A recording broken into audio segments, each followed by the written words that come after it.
سورہ فاتحہ وغیرہ جو سارے قیام کرنا ہے وہ قیام ہی کروں یا پوری نماز بیٹھ کے ہی پڑھنی چاہیے، ضروری ہے؟ میری بہن جس حد تک تو آپ کھڑی ہو سکتی ہیں نا، کھڑے ہو کر سورہ فاتحہ وغیرہ پڑھ سے اتنی جو پڑھ لیا کریں. جی ٹھیک ہے. اس کے بعد رکوع سجدہ جس طرح ممکن ہے، جھکنے سے تکلیف ہوتی بالکل نہ جھکیں، اپنے آپ کو تکلیف نہ دیں، آرام سے بیٹھ جائیں، سر سے ذرا سا اشارہ کر دیں، اپنی جو ٹانگیں وہ بھی بے شک قبلہ کی طرف آگے کو پھیلا لیں، جس طرح سہولت محسوس کریں نا آپ کے لیے بالکل جائز. دین تنگ نہیں آپ کو کرے. اس حالت میں بھی اللہ نماز کی توفیق دے. بڑی بات ہے، آپ پڑھتی رہیں جس طرح پڑھ سکے. ٹھیک ہے جی. مجھے یہ پوچھنا تھا کہ لازم نہیں ہے کہ آپ پوری بیٹھ کے پڑھیں، جب کھڑے ہو سکتے ہیں تو کھڑے ہونا چاہیے. جتنا قیام کر سکتے ہیں وہ تو کریں نا. اللہ تعالیٰ قبول فرمائے توفیق. جی اس نظریہ ضرورت نے سمجھانا چاہیے. اور دوسرا مسئلہ جب یہ آ گیا نا کہ خلیفہ کیسا بھی ہو، جب تک یہ اعلان نہ کرے کہ میں کافر ہو گیا ہوں، اس کے خلاف نہیں ہو سکتا. یہ مسئلہ بھی بہت پھیلا. ابن تیمیہ نے، امام احمد نے، یہ سلفی پھیلاتے ہیں اور امام ابو حنیفہ پر تان کرتے ہیں کہ وہ امت کے مقابلے میں تلوار اٹھانے کو جائز سمجھا.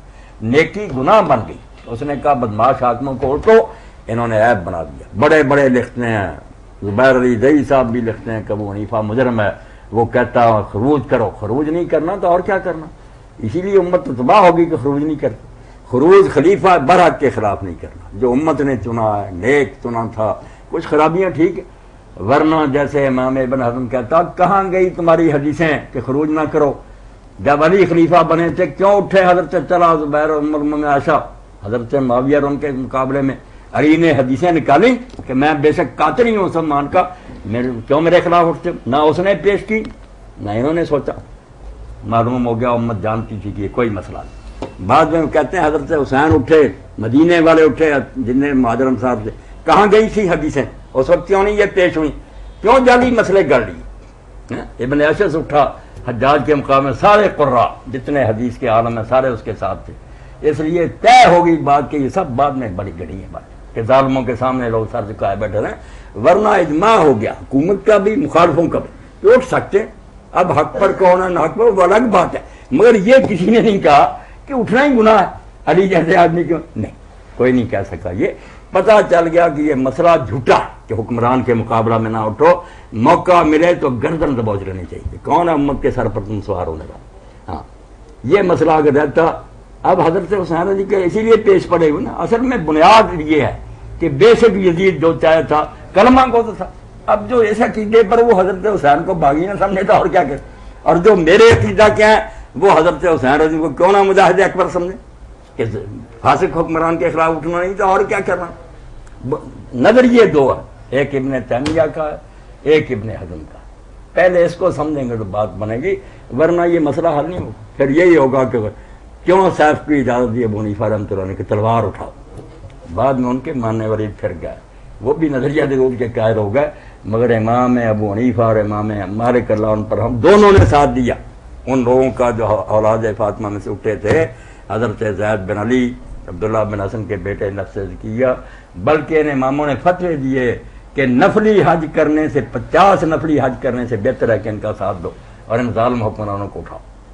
ایک شخص نے آ کر امام ابو حنیفہ رحمۃ اللہ علیہ سے پوچھا کہ میں بت پرستوں کے خلاف جہاد کے لیے جانا چاہتا تھا، وہ ٹھیک ہے یا یہ سید جو اٹھے آئے عباسیوں کے خلاف ان کا ساتھ؟ امام نے فرمایا مشرکوں کے جہاد کو چھوڑ، ان ظالم مسلمانوں کے خلاف جہاد کر. جو علاقے ابھی ہمارے پاس نہیں ان کی پڑی ہوئی ہے کہ جہاد کرتے پھرو. جو ہے جیسے کوئی شخص مسجد میں بدکاری شروع کر لے، لیکن پاک علاقہ مسلمانوں کا کیا برآمدگی، مسئلہ برباد کر دیا. ضرورت والوں. جی وعلیکم السلام ورحمۃ اللہ. جی میں عمران بات کر رہا ہوں فیصلہ آباد سے. جی فرمائیے بھائی کیا پوچھیں. سوال تھا ایک مولانا صاحب سے کہ یہ شیعوں کا جو دعویٰ ہے کہ ہم امام جعفر صادق علیہ السلام کا پہ چلتے ہیں، تو کیا واقعی امام جعفر صادق علیہ السلام سے کوئی فقہ ہے جس میں انہوں نے اپنے فتوے دیے انہیں اور ان کے قول موجود ہیں؟ ٹھیک ہے.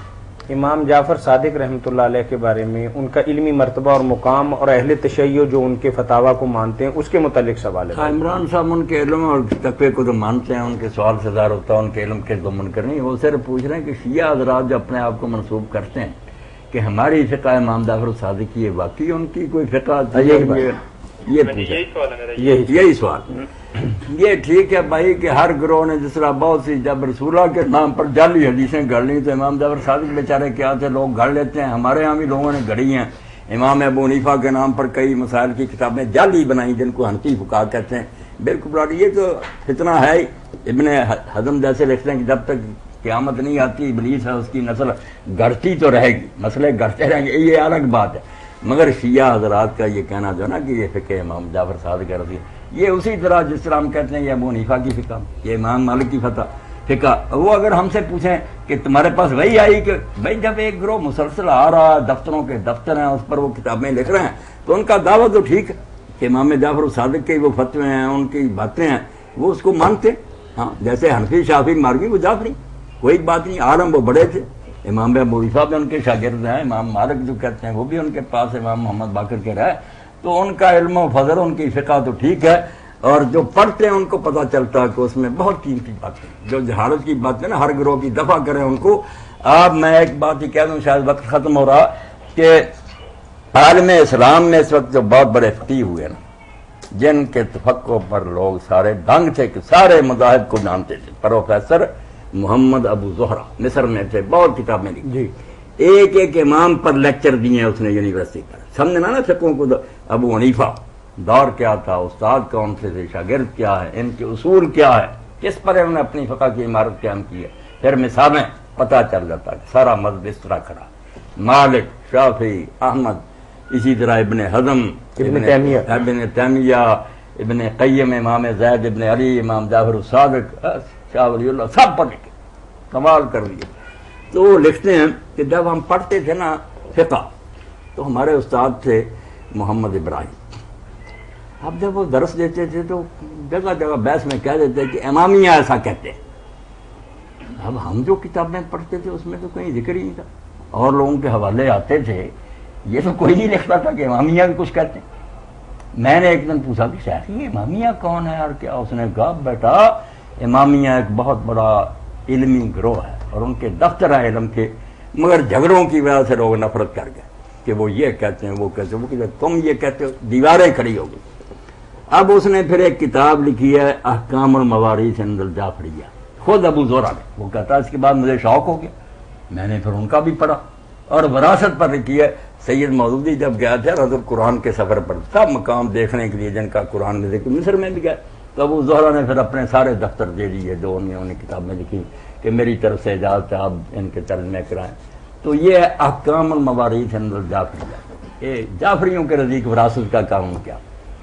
اب جب اس نے دفعہ وار لکھا ہے تو کہتا ہے ابو زہرا کہ اس طرح سائنٹیفک علم میراث کسی کے پاس نہیں۔ ہم سنیوں کا حال یہ ہے کہ یہاں ایک قانون بناتے ہیں سراجی میں، پھر توڑ دیتے ہیں، پھر بہانہ بناتے ہیں، نہیں یہ اقرب ہے مگر یہ ہے، یوں ہے۔ انہوں نے اس طرح لڑی، ایک ان پڑھ سمجھ سکتا ہے کہ فتویٰ کیا ہوگا۔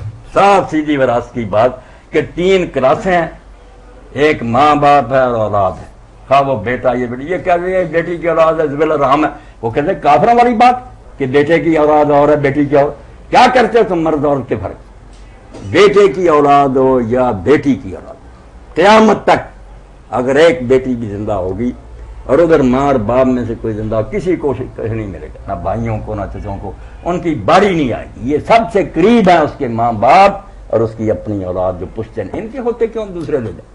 یہ سارا گروپ ختم ہو جائے گا، نہ باپ ہے نہ ماں ہے نہ کوئی نیچے ہے۔